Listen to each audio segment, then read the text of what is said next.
तो देखिए हमारा हर सेशन पहले सेशन से और ज़्यादा महत्वपूर्ण रोचक होता जा रहा है। और देखिए महिलाएं हर जगह मजबूत हैं, फिर चाहे वो संसद हो या फिर गांव की कमान हो, जहां पर हमें मौका मिला वहां पर हमने करके दिखाया है और हमने बताया है कि किस तरह से हम हर जगह बिल्कुल सफल हैं। बस हमें तलाश होती है उस मौके की जिसके लिए हमें थोड़ा परेशान होना पड़ता है, लेकिन जब वो मौका मिल जाए तो फिर हम उस मौके को कभी गवाते नहीं हैं। इतिहास इस बात का गवाह है।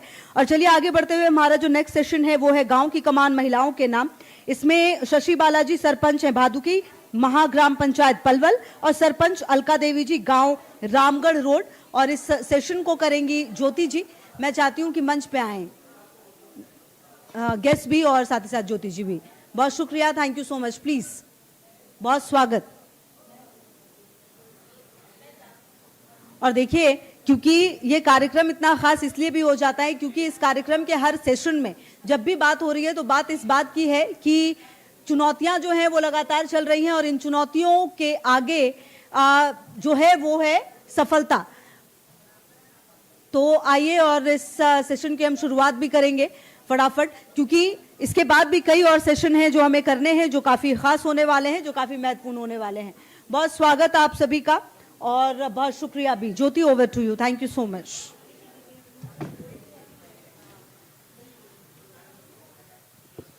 एक बार जोरदार तालियां।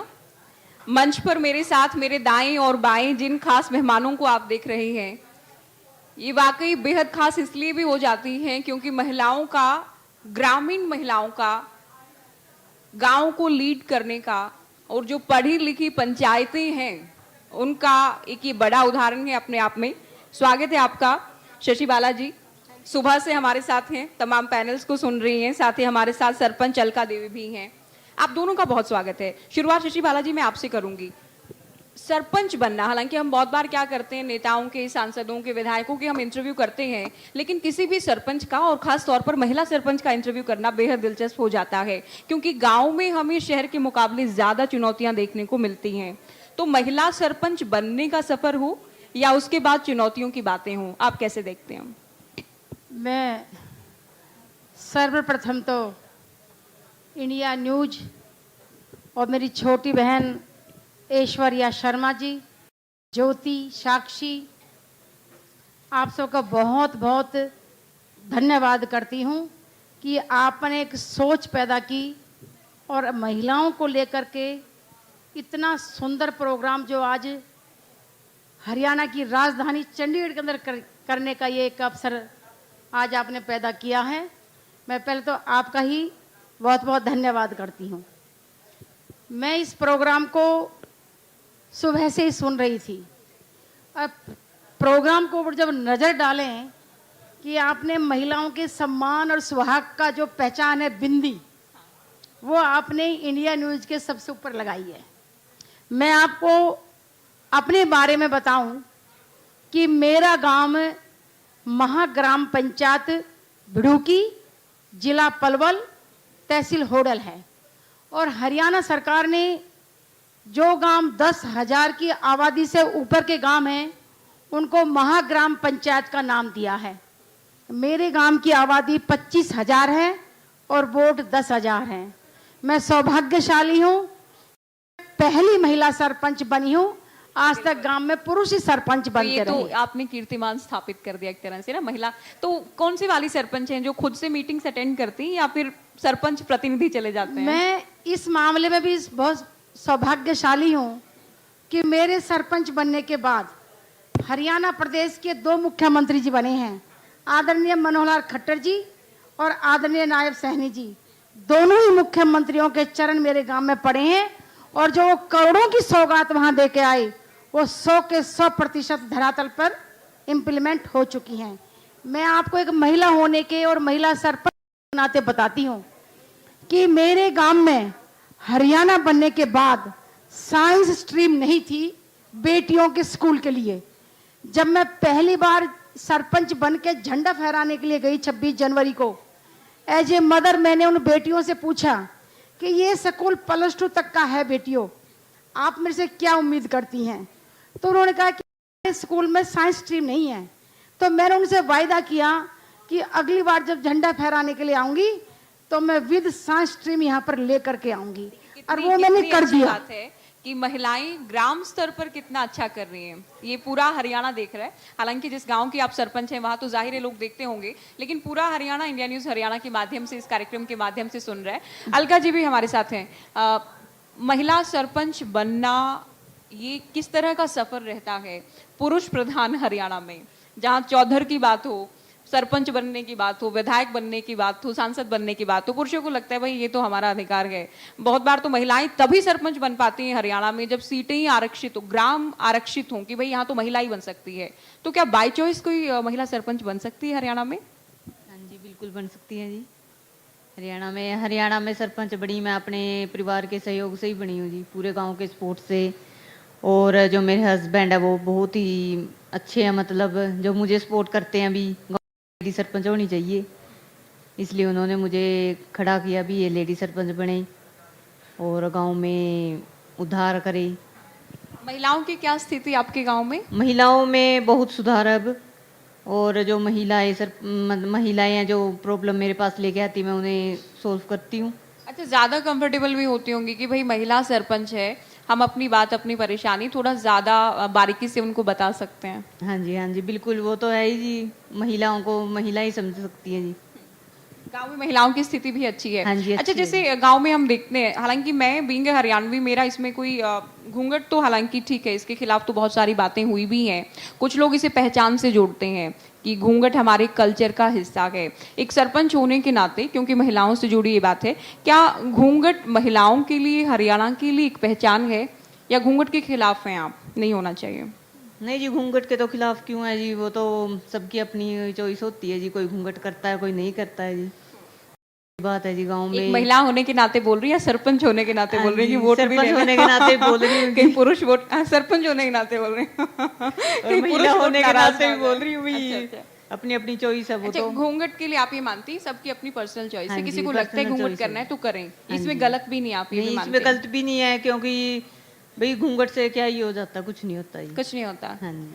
अच्छी बात है हालांकि, क्योंकि ये जिसका मन है वो करें, लेकिन मैंडेटरी ना हो कि भाई आपको करना ही करना हाँ है जी, ना। हाँ जी। एक तो इसको मैंडेटरी भी ना मतलब किया जाए। ऐसा कोई जोर जबरदस्ती नहीं है उनके थोपा ना साथ, जाए। अभी थोपा ना जाए कि भी घूंघट करना ही है। हाँ। शशि जी, आपने साइंस स्ट्रीम वाला भी बताया कि पहले आर्ट्स वगैरह तो थे लेकिन साइंस नहीं थी, और ये आपका बहुत अच्छा कदम था एक सरपंच होने के नाते कि बेटियां अगर चाहती हैं तो में स्ट्रीम में जा पाए, उनके पास ऑप्शन हो। आपके गांव में, हालांकि आपने वोट्स बताए, काफी बड़ा गांव है, महिलाओं से जुड़ी क्या परेशानी और क्या मुद्दे रहते हैं? तो एजुकेशन वाली बात तो आपने बताई बेटियों को लेकर। सबसे बड़ी महिलाओं के सामने फाइनेंशियली प्रॉब्लम होती है। ग्रामीण अंचल में तो महिलाएं 90% सास ससुर और हस्बैंड के अधीन होती हैं। अगर वो पढ़ी लिखी हैं, सेल्फ डिपेंडेंट हैं, तो दैट्स ऑल, नहीं तो तेरे मेरी तरफ ही झांकना पड़ता है। वो दूध का काम करके अपना गुजारा करती हैं, सेल्फ हेल्प ग्रुप के साथ मिलकर के अपना गुजारा कर लेती हैं, दूध बेच कर अपना काम कर लेती हैं। लेकिन अभी स्थिति गांव में तो बहुत अच्छी नहीं है, सच्चाई बिल्कुल आप कहना एक चाहिए। आईना दिखा रही कि जो फाइनेंशियल कंडीशन है उसमें हम भले ही बात करें आत्मनिर्भर नारी की, लेकिन या तो पति पर डिपेंड रहना पड़ता है या सास ससुर पर डिपेंड रहना पड़ता है, और वो कंप्लीटली उन पर ही निर्भर है कि वो आपकी हेल्प करें या आपको मांगने पर खर्ची दी जाए, आपको है ना पॉकेट मनी मिले या नहीं मिले। तो क्या ऐसा हो सकता है, क्या महिला सरपंच ऐसा कर सकती हैं कि महिलाओं के सामने विकल्प खुले हों कि गाँव में रहकर भी अगर आप रोजगार कुछ करना चाहती हैं तो कुछ हो पाए? ज्योति जी, मैं पहले चंडीगढ़ में रहती थी, लेकिन अब सरपंच होने के नाते मैं 100 के 100% गांव में ही रहती हूँ। और गांव की अब मैंने जो परिस्थिति है ना, वो 100% दरवाजे पे जा जा के देखी हैं।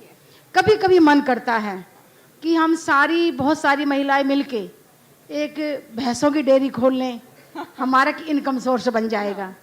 गाय की डेयरी खोल लें, हमारे इनकम सोर्स बन जाएगा। या ये जो प्रधानमंत्री जी ने सेल्फ हेल्प ग्रुप बनाए हैं, इसमें जुड़ जाएं और हम एक दूसरे को, परिस्थिति सुधरी तो है लेकिन इतनी नहीं कि हम 100 के 100% संतुष्ट हो जाएं। गांव की बेटियां जा रही हैं सभी स्कूल में, या स्कूल के बाद हायर एजुकेशन के लिए, कॉलेज वगैरह के लिए जा रही हैं? बदला है इतना, तो सिस्टम बदला है। मैं व्यक्तिगत अपने गांव की बात करूं कि जो बेटियां +2 क्लास की हैं, 10वीं क्लास की हैं, महीने में कंपलसरी तौर से एक पीटीएम पेरेंट्स मीटिंग बुलाते हैं सरकारी स्कूल में। और उस मीटिंग में ना यही कहते हैं कि जिसकी बेटी डिस्ट्रिक्ट में फर्स्ट आए या ब्लॉक में फर्स्ट आए या स्टेट में फर्स्ट आए उसको पंचायत सम्मानित करेगी। और मैं टाइम टू टाइम जाके उनको रजिस्टर देना, उनका बढ़ाना, उनको कभी पेन कापी देना, कभी उनको बैग देना। आप सच मानना, मेरे स्कूल की बेटियां हरियाणा में डांस में फर्स्ट आई, रिजल्ट में फर्स्ट आई, और उसका हमें ये रिजल्ट मिला कि हमें सोलर फ्री में मिल गया। सोलर बेटियों के लिए कि ये पढ़ने के लिए इनके एक बार जोरदार तालियां भी बीच में बजाते रहे। इतनी अच्छी बातें आपको बता रही हैं सरपंच साहिबा हमारे बीच की। एक तो जो डिस्ट्रिक्ट लेवल पर जो फर्स्ट आ रही है उनको आप लोग सम्मानित कर रहे हैं, या दूसरा भी बेटियों के सामने जो जो अच्छा कर रही है उनको प्रोत्साहित किया जाता है। पीटीएम भी मैं बाकायदा। कहती हूँ एक बेटी ने तो स्टेट लेवल के यहाँ चंडीगढ़ में मेरे गांव की बेटी को मुख्यमंत्री जी ने सम्मानित किया, और उसने अपना यूट्यूब बना लिया, उस पर गाने लगी, उसको 31,000 मिले। उसने वो 31,000 रुपये गांव में स्कूल में दान दे करके कि ये माइक ले आओ, और बहुत सारी बेटियों को इकट्ठा करके आप हमें आगे बढ़ने का मौका दें। मतलब अच्छा लगता है कि आपको एक रिप्रेजेंट करने का एक पद मिल गया है, मौका मिल गया है, उसमें अगर दिल से चाहो तो आप भरपूर प्रयास भी कर रही हैं कि भाई अगर मौका मिला है तो उसे लोगों की भलाई के लिए किस तरह से इस्तेमाल किया जाए। अलका जी, क्योंकि आप एक सरपंच हैं और आप अपने आसपास अपने गांव में भी देखती होंगी, ज़्यादातर लोग हालांकि हमें गांव से देख रहे हैं इस वक्त, लेकिन जो लोग शहरों में रहते हैं वो गांव का भी माहौल समझना चाहेंगे। क्या बेटे बेटियों में कोई भेदभाव है आज? चाहे परवरिश की बात हो, खाने पीने की बात हो, घर से बाहर खेलने जाना है नहीं जाना है, अपनी चॉइस के हिसाब से अपना फ्यूचर सेलेक्ट करना है कि भाई मुझे इस फील्ड में जाना है नहीं जाना, कोई भेदभाव है या चीज़ें पहले से बेटर हो चुकी हैं? नहीं जी, गांव में भी अब पहले से बेटर है चीज़ें। लड़कियां बाहर भी जाती हैं, कॉलेजों में जाती हैं, खेल कूद में भी आगे हैं जी लड़कियां। बहुत मतलब ये नहीं है भी लड़कियों में बहुत ज़्यादा रोक टोक है, घर पे रखते हैं उनको। कोई रोक टोक नहीं है? नहीं पहनावे के हिसाब से जज किया जाता है, नहीं, भाई ये क्यों पहना, ये क्यों नहीं पहना? नहीं मैम, सब कुछ पहनती है लड़कियां अब तो। बहुओं के लिए क्या माहौल रहता है? जैसे शशि जी कह रही हैं भाई जो महिलाएं हैं गांव की, या तो वो पति से ही अपना पॉकेट मनी की बात हो या खर्च की बात हो, पति से लेंगी या सास ससुर से लेंगी, परिवार से लेंगी, खुद से डिपेंडेंट सेल्फ डिपेंडेंट नहीं है। तो आपके गांव की क्या स्थिति है? नहीं मैम, बहुएं वैसे बहुत आगे जा चुकी है अब तो। अब कोई पीछे नहीं है, मुझे ही देख लो आप। इनका गांव आगे आपसे नहीं ठीक है, आप भी हालांकि बहुत प्रयास कर रही हैं। इनका कहना है कि इतना नहीं है, फाइनेंशियली आगे हैं। तो ये जैसे बता रही हैं कि भाई भैंस का या गाय का दूध बेचा या अलग अलग छोटे मोटे काम कुछ कर लिए, उससे पैसा कमा रही हैं। तो आपके गांव में रोजगार के क्या साधन है महिलाओं के लिए? रोजगार के लिए तो यही है जी, कोई जॉब भी कर रही हैं। कई महिलाएं कई अपने गांव में, जैसे इन्होंने बोला भी भैंसों का काम करती हैं, वो भी करती हैं, सारे काम करते हैं महिलाएं। बहुत आगे मुझे भी ले सकते हो, मेरे सास ससुर और मेरे पति मुझे सपोर्ट करते हैं, इसलिए मैं यहाँ बैठी हूँ आज। बिल्कुल, देखिए परिवार का साथ तो है ही, तभी महिलाएं भी अच्छा कर पाती हैं। महिलाओं में भी परिवार का सपोर्ट होता, पुरुषों के लिए भी होना चाहिए भाई। आपकी पत्नी, आपकी मदर आपका साथ दे रही, तभी आप अपने फील्ड में अच्छा कर पा रहे हैं। इसमें ऐसा नहीं कि हम अकेला पुरुषों को ही क्रेडिट देते रहे कि हमारे पति साथ दे रहे हैं इसलिए हम कर रहे हैं। परिवार का सपोर्ट होता तभी तो लेडीज आगे बढ़े, तभी हो पाता है। रोजगार को लेकर आपसे बात